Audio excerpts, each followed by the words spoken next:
Welcome to the Good Good podcast. I'm your host, Dee Talley, mama, licensed acupuncturist, herbalist, and embodiment coach. Here we dive deep into the realms of energy, consciousness, awareness, empowerment, and personal transformation to help you create a more vibrant and juicy life. Hey everybody, this is Dee Talley, and you are listening to the Good Good podcast. Okay, this one is going to be different. So we're calling this one the Ultimate Riff podcast. And it's just as it sounds. I don't have anything fully prepared. Like normally when I'm preparing for a podcast, I have like an outline written. I have like a bunch of shit that I'm going to talk about. And sometimes I even like bullet point stuff.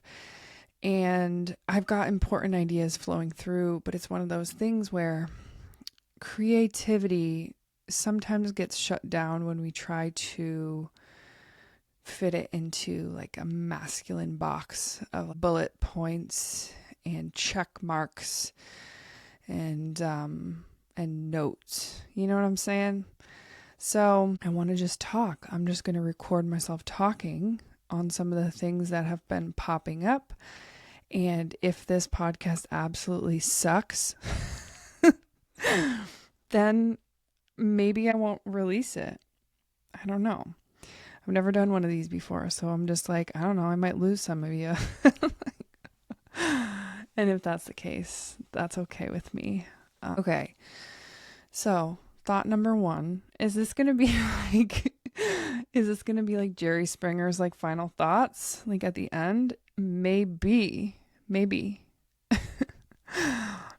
I guess you'll have to stay tuned and find out. Okay, so the first thought that I have is everybody, no matter what, no matter who you are, everybody really wants to heal. Actually, there are things in the way of the process, but it's not the desire to not heal. People, after being in practice for as long as I have, I was thinking about this. What separates the people who do heal and who don't? I'm not sure it's actually desire. Really. I think that we all want to feel well. We all want to do better. But here's the thing. Our body is so fucking smart that good to somebody who has illness or who's in chronic pain all the time is not the same level of good as somebody who's fully healthy, takes care of themselves, and completely uninhibited. Because our body will calibrate us to what our level of good is. And so I see this all the time where patients will come in and we'll work together for a while, and then the new level of good can be reached. The new level of good can be kind of like up leveled, and it's like, whoa, I thought that was good, but here I am at the next level of good. But we have this desire to want to heal and to want to feel well, but things get in the way. And it's like, what separates the people from those who heal and those who don't is the ones that are really curious and open about the process and of what's in their way, and curious about removing those roadblocks in order to feel well. And I feel the same way about like parents. Like we don't make it out unscathed. Nobody. Our parents, and I feel this so fucking deeply now that I'm a parent. Our parents do the best that they can. And we don't know what's going on for them when we're children, right? We just know that here are our parents, here are the people that are, loving and protecting and supporting us, right? But it's like, I truly, truly believe that even our loved ones, our caregivers, our parents are always doing the best for us that they can. Now, is it the level that we wish it to be? Maybe not. Do we come out fucked up on the other end? Yeah, but it is our responsibility, because nobody comes out unscathed. It is our responsibility to then hold that torch, carry that, and to make those changes for ourselves. Because here's where shit gets all mucked up. When a person tries to take the reins from somebody else's journey, whether that's like their health journey, or they really want them to make an appointment with somebody, or they, you should eat these foods. It's like, pause. That's not actually your process to manage, right? That's the person whose life it is process to manage. And so if we can separate ourselves and kind of carry our own torch and be responsible for our own selves, for our own health journeys, for our own healing, then we will be much, much better off. Because think of this wasted time, energy, effort, resources sometimes, when we're trying to force people around us to get well. We're trying to force them to level up, if ultimately that is not their path right now. And it's really only up to them. It's really only up to them. It's not up to us. It's up to them. That is where shit goes awry. And that is where we literally hemorrhage energy. And our energy is, as you know, our most precious, precious currency. And so we need to protect our energy. We need to hold our energy. We need to covet our energy. I say this all the time. Think of it like putting pennies in your piggy bank. Don't spend your piggy bank all at once. You want to have a little tiny nest egg for yourself. Don't spend them all at once. A perfect example of this is somebody who comes to acupuncture and gets really energized. And then they leave and they rake the yard and they grocery shop and they cook and they stand for 8 hours and then they just feel good. So they go for a jog and then they feel like shit the next day. And no, it's not that the treatment didn't work. It's that you spent all your pennies, Oof. And this is common because it's like exciting and energizing and like, yes, I feel this sensation of aliveness and I want to like do something with it. But it's like, how do we be moderate? Like, how do we spend a penny, but not all the pennies? You got me? And this whole thing about like trying to get others to heal. This is the sole reason why I do not accept patients who are put on my schedule by anybody else but them. I've just had too many experiences where I take the person, his wife signed him up for acupuncture. And at the first intake, I say, hey, do you want to be here? And he says, no, but it's really important to my wife. But it's not important to you. That's the measure. That's the measure. And so, 9 times out of 10, that shit doesn't work out. And it's like, okay, maybe your wife was right and you fucking love acupuncture. But mostly you're just doing it for her and you don't actually want to be there, right? So it's like taking our ownership of our own shit, right? And I also feel this deeply as a parent, and I have young children, so I'm still a very big component of their health and well-being at this point. But even when my child is sick, doesn't feel well, is having some type of problem, it helps me to remember that they are their own being. They are their own energetic system. And it's really, really easy.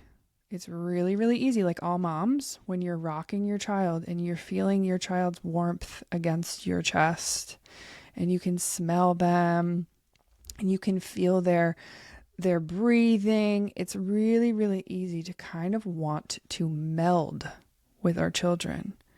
We want to be with them in their skin. And what helps me actually is to bring awareness to my own system and to my own edges. And so there's this concept of the biofield. And so the biofield means that our energy, our system actually extends on the outside of our bodies. And so that's why when we are in vicinity of other people, we can feel them. Have you ever walked into a room and you can pick right up on the energy? Have you ever, gotten in close proximity to somebody and noticed something about that person that they're not saying out loud? It's that type of shit. It's biofield. It's our energetic systems that actually aren't just contained inside of our bodies, have all of these interactions in the outside world, in the 3D world, that we can't actually see with our own eyes. And so if we put our awareness into our edges, into our senses, into our sense felt system, we can then notice where we stop and where our children, our friends, our family, whoever, begins. And so this is what I do. If I'm rocking a sick kid, it doesn't help the kid. It doesn't help my child. If I am inside of their skin with them, it doesn't actually do anything besides hemorrhage my energy. As mothers, we think we need to give it all. But if we actually give it all, what the fuck else we got for ourselves? I feel this so deeply. And I'm saying it like, oh yeah, this is what I do and it helps me so much. I'm saying it not like it's easy. This is simple. It's not easy. There's a difference. Because all we want to do as mothers, as parents, is to solve our children's problems. And ultimately, they are their own energetic being. They have their whole system. They have all their organs, and their, everything about them is separate from us. And straight up, we come into this world alone and we leave this world alone, right?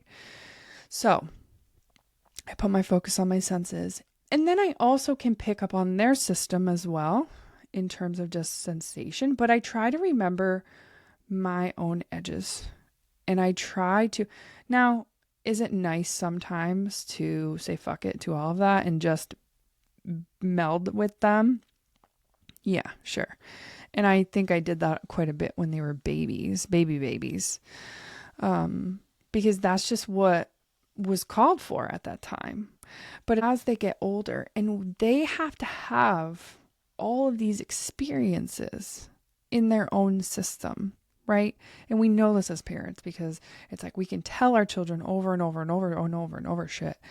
And until they actually learn it or feel it for themselves or have their own experiences, that is actually where they learn. So we can save ourselves the trouble. And I'm going to pause for a minute. This doesn't mean that you are a bad, if you can see me right now, I'm doing air quotes. This doesn't mean that you're a bad mom, bad friend, bad family member, because you're putting barriers in place. There's no point in judgment. But I think we think, oh, if I don't pour my full cup into their cup, it means that I don't care. It means that, they can tell that I'm distancing, or mom doesn't care about me. Mom doesn't love me. And that is there is nothing more opposite to that. There's nothing more opposite to that, because we have to model to our children. And I'm spitting my opinions, right? So if you disagree, that's fine, honestly. And I like disagreeing with people, actually. I like hearing other people's viewpoints. But this is the most soulful thing that you can do for yourself, especially as a mother. Because truly, how are you supposed to care for these little babies, maybe multiples, when you've given everything to the last drop and you're on empty? You feel like shit. You know, you have your whole mental health, physical health, emotional health to consider. If you pour yourself fully into their cup, does it actually help them or you? No, it doesn't. It actually doesn't. So, and this is, and I know a lot of you want me to talk about this, and there's like shit cooking on this, cheese suckers, right? Anybody who doesn't know what a cheese sucker is, which I've talked about this a few times, but I did a series on social media about cheese suckers. A cheese sucker, or the cheese suck, is basically like person, place, or thing. It's anything that sucks your energy. And it's a kind of a characteristic of a person, but truly children are cheese suckers, especially our own children.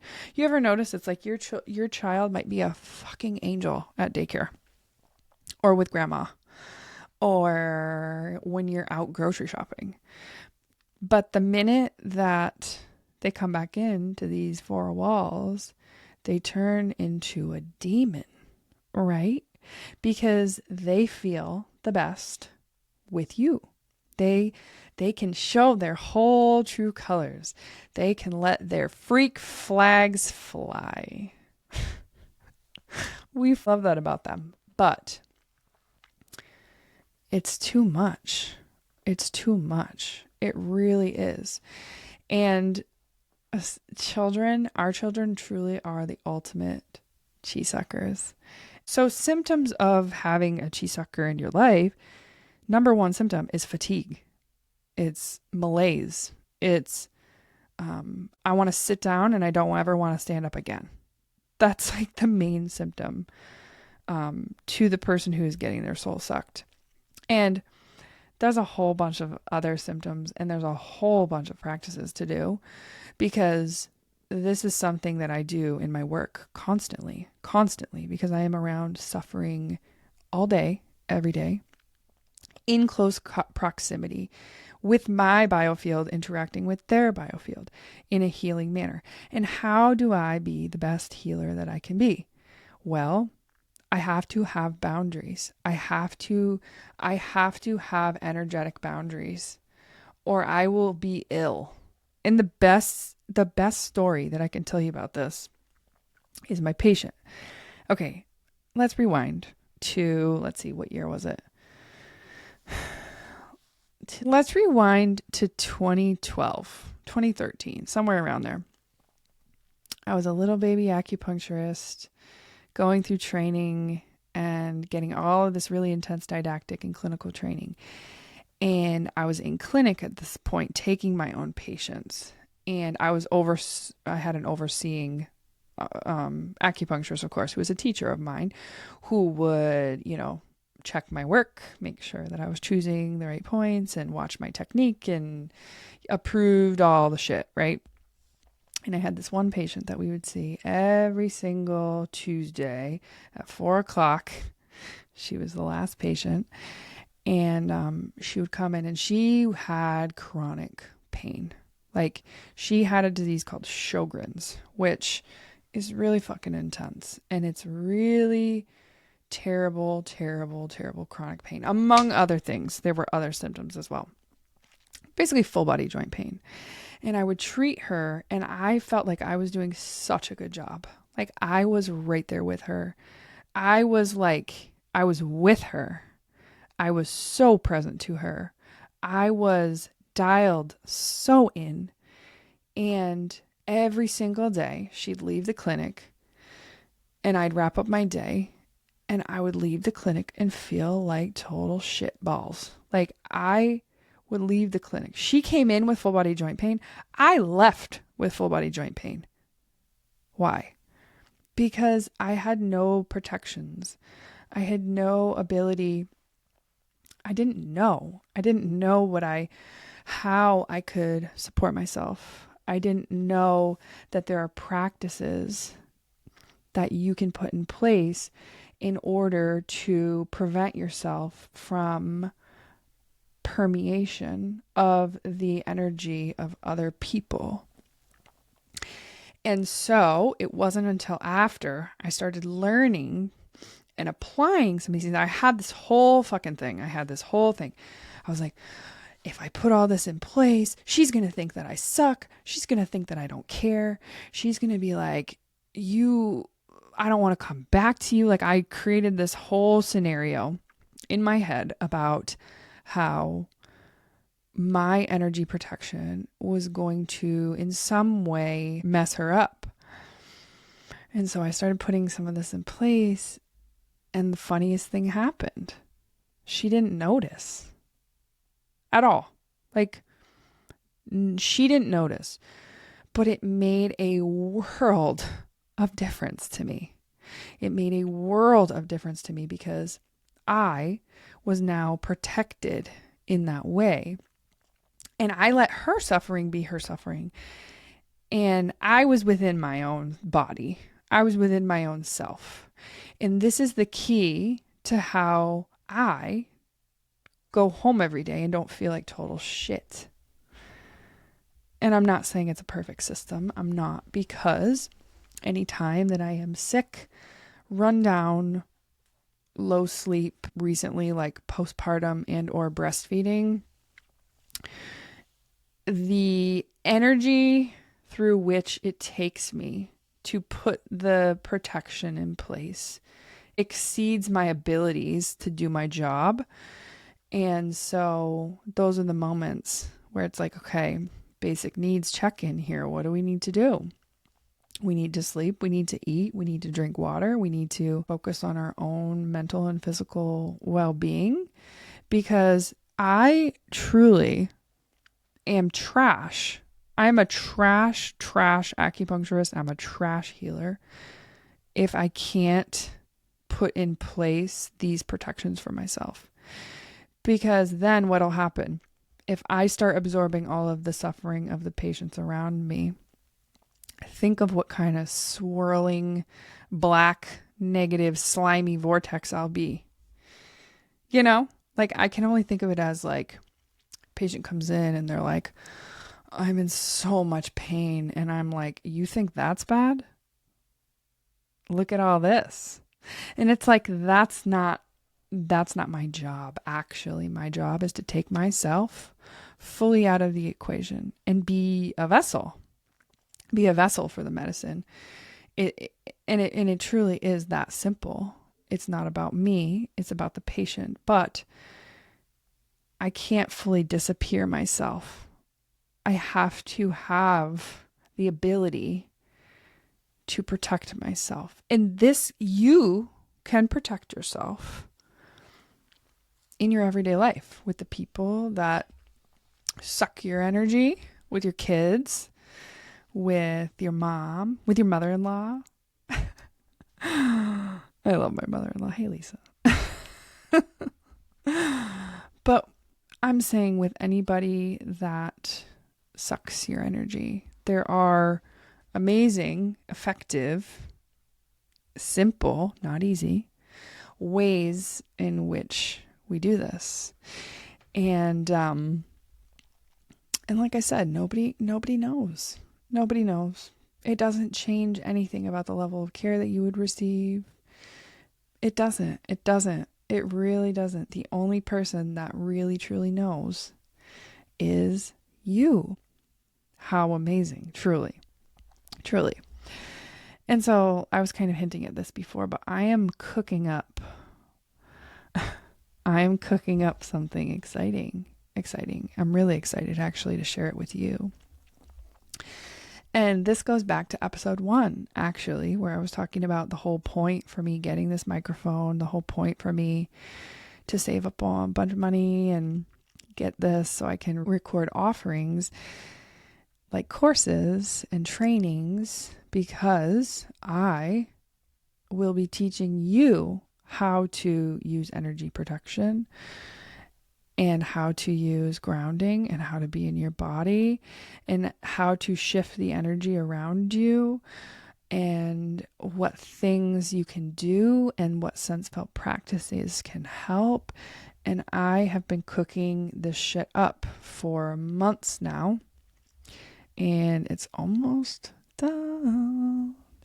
It's almost done. And that is really, really, really exciting, because it goes with everything that I'm saying. It goes with everything that I'm saying to you.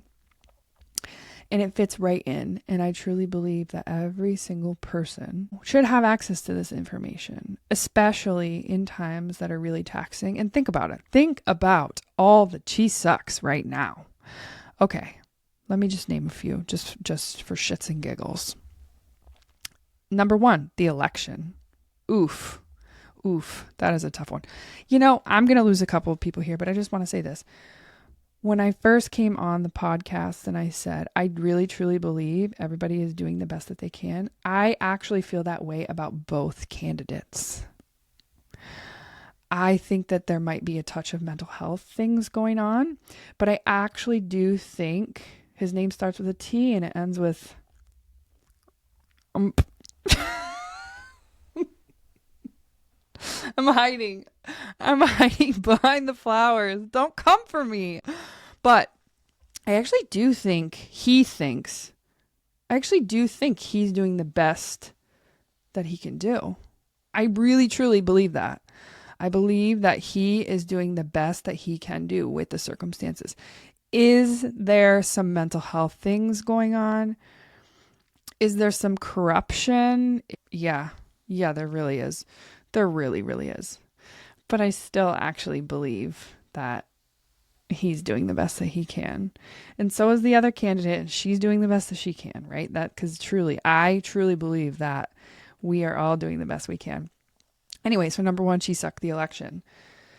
Number two, Chisak, the climate change, the weather, the fuckery that's going on in Florida and other places, North Carolina, a lot of places. The economic situation with how expensive groceries are, with how expensive it is to live and to be a functioning member of society, and to think about how much money used to take us so far and now it's not.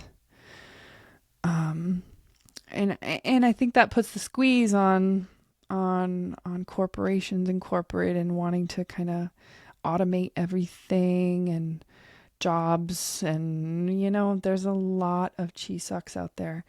I'm not saying that energetic protection will solve all your problems, or you'll wake up one day and be like, fuck yeah, I'm a millionaire and I'm not affected by climate change. I'm not saying that. But I am saying that you might not feel like shit after that interaction with your shitty boss. And I think that's worth something. And I think that in terms of just quality of life, I mean, let's think about this. In order to be different, we have to do something different. Right? So it's like, if you're going for a different version of yourself, or you're reaching for something, or you're going after something, well, first of all, I have more things to say about that are popping in, about being a beacon and maybe not chasing and, emanating your lovely energy out and attracting it to you versus chasing it. In order to be somebody different, we have to do something different. We have to act like the person that we're trying to be today. So who do you get to be? Because I wrote this down and I was like, okay, who is she? It's 30 days to her. That's what I wrote down. That's the top of my paper. 30 days to her. Oof. That sounds so fucking sassy. Okay. And on on the list, which, why don't I just open it up? The first one for me was she doesn't rush. Oof. I feel that so deeply. Now listen, when I say rush, I don't actually mean like be like a caricature where you're like rush.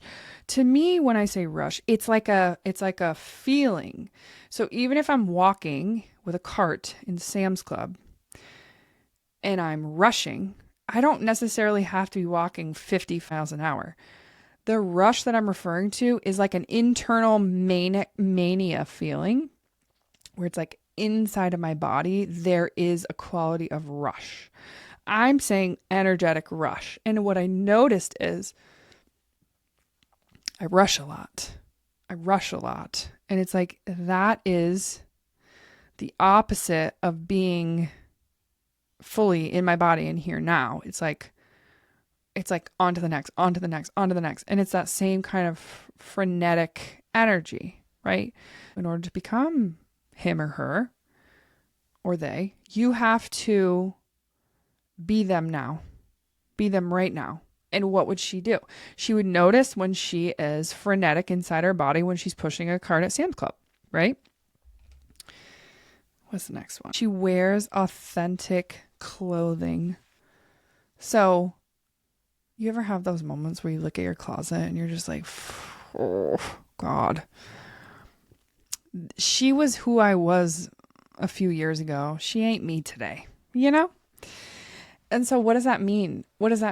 I guess I can only really speak for myself. I like maximalist clothing. I like being bold, colorful, maybe some off-kilter shit, like some weird color matches and some weird patterns and some crazy looking earrings and like a scarf and maybe all of that all together. I like maximalism.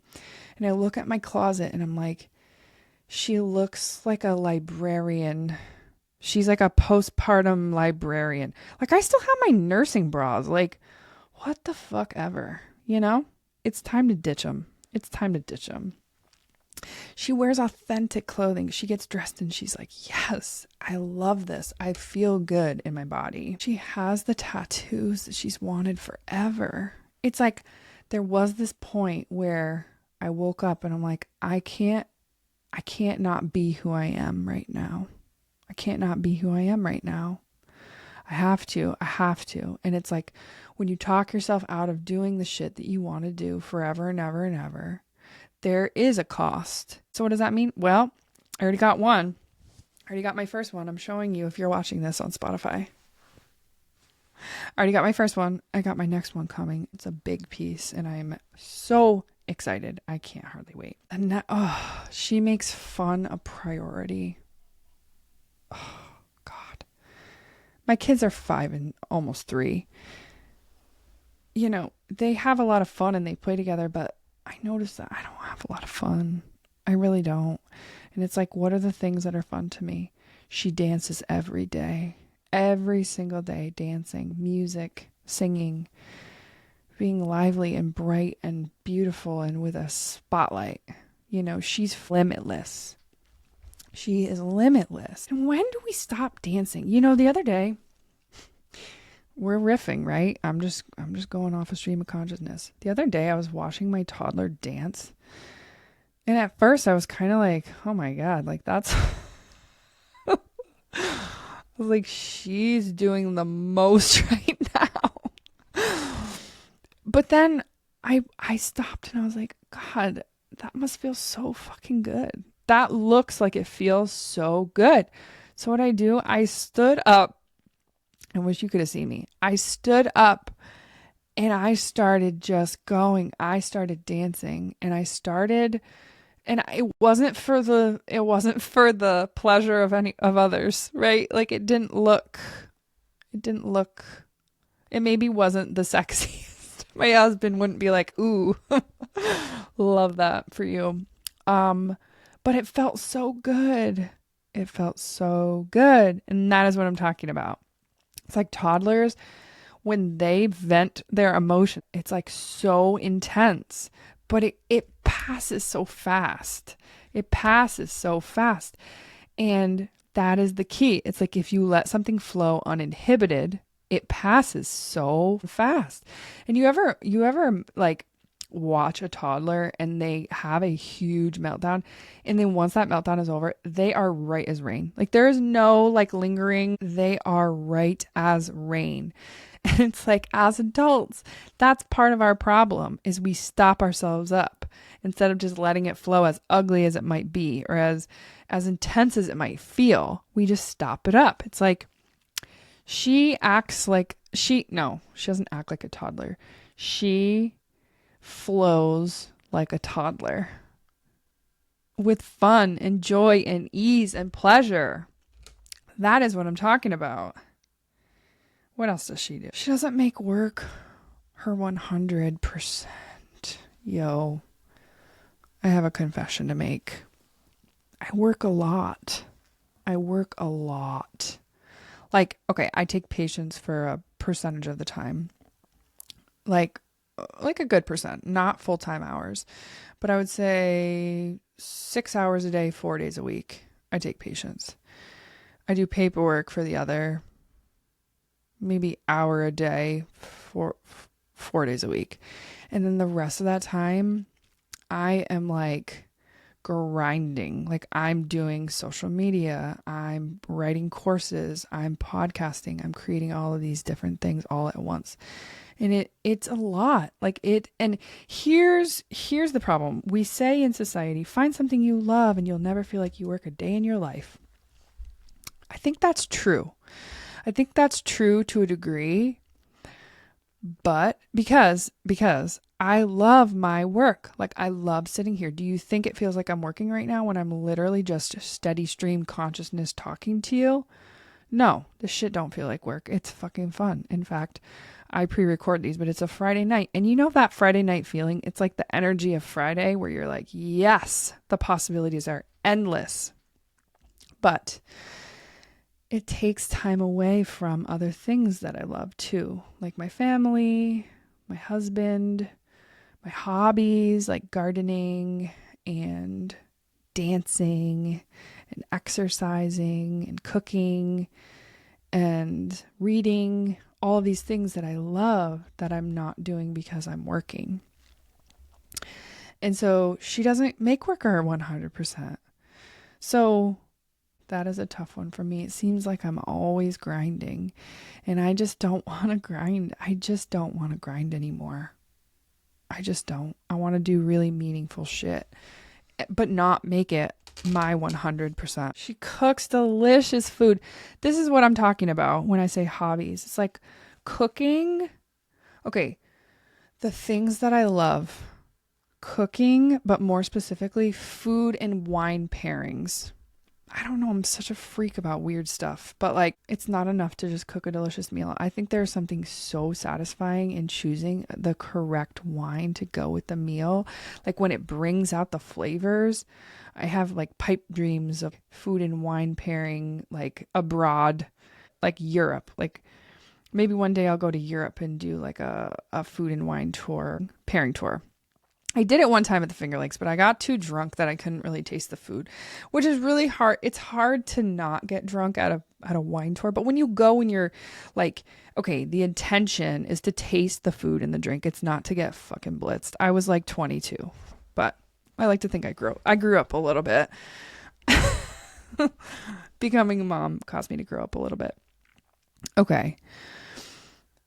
So how exciting and creative is it to make a recipe? And maybe I'm again losing some people here because they're like, I hate cooking.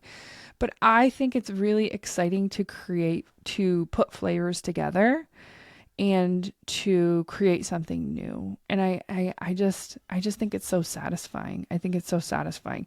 This is probably part of the reason why I enjoy entertaining, is because when people come over, I like having a spread of food and being like, oof, this goes with this. And it's like nice and cozy and wonderful. And it's just satisfying to cook. I would spend hours on recipes, and then my toddler, and this was before my youngest was eating solids, I remember her being like, this is disgusting. And you just feel like she can't be serious right now. She can't be. I spent 5 hours cooking the short ribs. She can't be serious. What does she know? I always say to her, one day you are going to love mama's cooking. Ugh. You're going to come home and be like, oof, will you smoke me some ribs? And I'll be like, fuck yeah, bitch. Let's go. Oh, God. She works out. She prioritizes working out. And this is non-negotiable. This is non-negotiable. For me, non-negotiable is twice a week, but I really try for three times a week. And it's just, move the liver chi, man. Like, get yourself going. We don't want to stop up our chi and blood. And that is she prioritizes working out. And it's not something that really is a question. It's just something that she does because she likes it, not because it's like punishment or for the way that the body looks or anything like that. It's really just mental health and how it feels. She goes outside regularly. And is in nature, even just once a day. That is a non-negotiable in my 30 days to her. It's like you go outside every single day. And even if you go outside to get the mail, like you go outside and you are there, like you are present to being outside. You look up, you smell the air, you look at the clouds, you see the leaves fall, all the things. She prioritizes friendships. This is, being a mom is really tough. It's tough because all other things can take priority aside from our friendships, from the things that just nourish and fill our cup. So she buys herself weekly flowers. As you can see, these flowers, well, maybe you're seeing me. These flowers on the screen here. For the last 3 weeks, every single week, I've bought myself flowers. And my husband has never once bought me flowers. It's not because he's a dick or anything like that. It's just he thinks flowers are pointless. And maybe they are pointless to him. But to me, it brings an extra something to this. I mean, I could be doing this without these flowers in front of my face, but I actually think smelling the flowers and being with them, there is something really special. And I love beautiful aesthetic things like making your environment beautiful, clean, and just feel really good is a priority, I think, for the clearest vessel that you can be to let creativity flow through you. Oof. I love that I wrote all this down. She really looks at herself in the mirror. How many times have we just been using the mirrors to just like apply products or do skincare? But how often have you actually just looked at yourself and really just looked without judging yourself, without any goal, without any action step? Just look at yourself. Look into your eyes. Oof. That is juicy. Because I realized like months would go by and I'm like, I haven't even looked at myself. Like, yes, I'm doing like skincare and makeup and stuff, but like intentionally looking. Okay, now I just told you my 30 days to her. I recognize that these are not your 30 days to you. Okay. So the challenge that I want to challenge you with is to write down for the version of yourself that you'd want to be today. What are they doing? What are they acting like? And then who do you get to be today? Who do you get to be today? And so what we forget is we can start today being her, he, she, they. And then the way that it goes, energetics, law of attraction, all of this stuff, you will then become her. You will then become her. But it starts out with intention. So why did let's circle back. So I told you about energetic protection, and I told you about this course, and I was telling you about being with your own Biofield. And it's like, who does she get to be today? Well, she gets to be whoever the fuck you want her to be in a protected, sacred vessel that you prioritize in order to feel your best, in order to become whoever she is. Okay? And so the energetic protection is in place to facilitate this, because things can get mucked up when there's too many hands in the cookie jar, if you know what I mean. Too many hands in the cookie jar. Have you ever had that experience where you tell somebody like, oh, I'm so excited, I'm doing this, this, and this, and they're like, you shouldn't do that. What's wrong with your life now? I've had those experiences. And it's like, let's protect ourselves from the cheese suckers.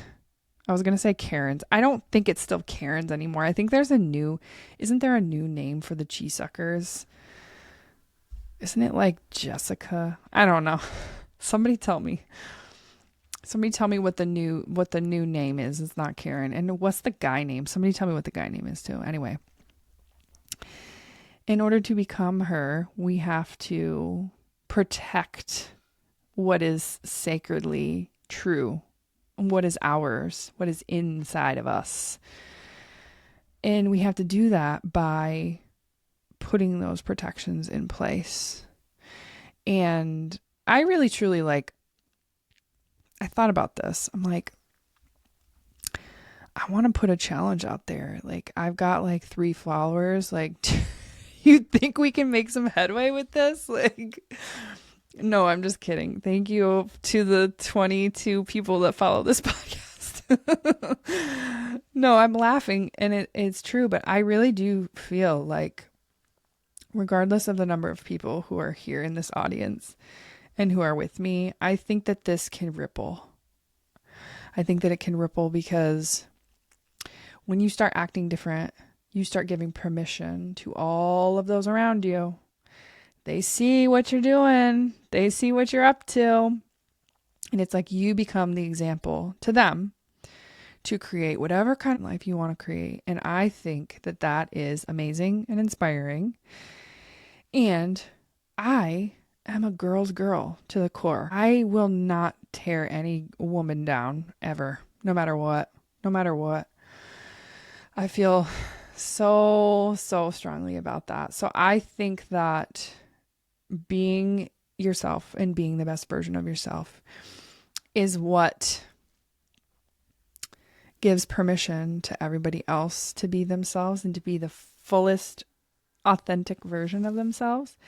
And actually, if everything is a vibration, and so is emotion, so is anything in the 3D world that holds vibration. And have you ever had that experience where you're thinking something and then you see it or it meets you? It's like, that is vibration. You are vibrating at a frequency.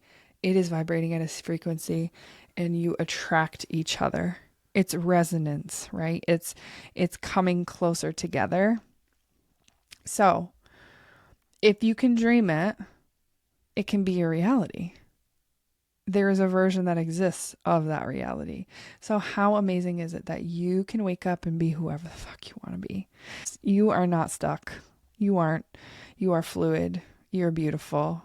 And I think you're amazing and brave. And I really, truly, truly, truly believe that. So anyway, 30 days to her, and write it down. Write it down. Set your intentions.